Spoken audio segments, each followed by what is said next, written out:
और इसी बीच में तनु और अनु ये दोनों बहनें पुष्पों के हार से मेरा सम्मान कर रही हैं और 101 मुद्रिकाओं से मेरा सम्मान कर रही। ताली बजा दो सभी भक्त जोरदार।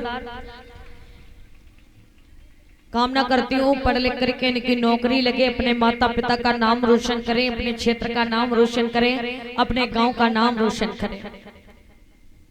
इधर महाराज जनक ने दशरथ के लिए पत्र भेजा और कहा कि आपकी 3 रानियां हैं और तीनों रानियां पतिव्रताएं हैं। आप ऐसा करो कि अपनी एक किसी रानी को हमारे यहाँ भेज दो जो वो कच्चे घड़े से और कच्चे धागे से कुआं से पानी निकाल करके वो इस बगिया में छिड़काव कर दें तो बगिया हरी भरी हो जाए।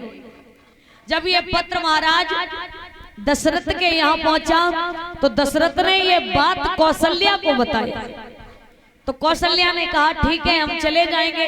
उसी समय पहले की रानियां जो होती थी ये बड़ी सुंदर हुआ करती थी, तो वो श्रृंगार करने के लिए जब गई हैं तो श्रृंगार करने के बाद जब चली हैं तो कौशल्या की एक दासी थी।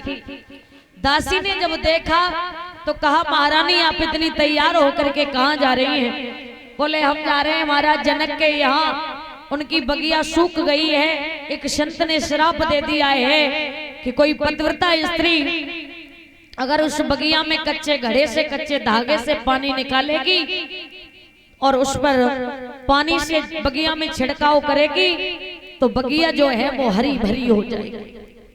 उसी समय दासी कहने लगी महारानी आपको जाने की कोई जरूरत नहीं है, इतना छोटा सा काम तो हम भी कर सकते हैं। कहा महारानी आप यहीं रहिए और अभी मैं जाती हूँ, उनकी बगिया में छिड़काव करने के बाद में मैं अभी आती हूँ। क्योंकि रानी कौशल्या की दासियां कोई ऐसी वैसी दासियां नहीं थी। जो रथ कौशल्या के लिए तैयार किया गया उसी रथ में बैठ करके वो दासी जनकपुरी में पहुंच गई। और जब जनकपुरी में पहुंची तो महाराज जनक ने बड़ा ही स्वागत किया।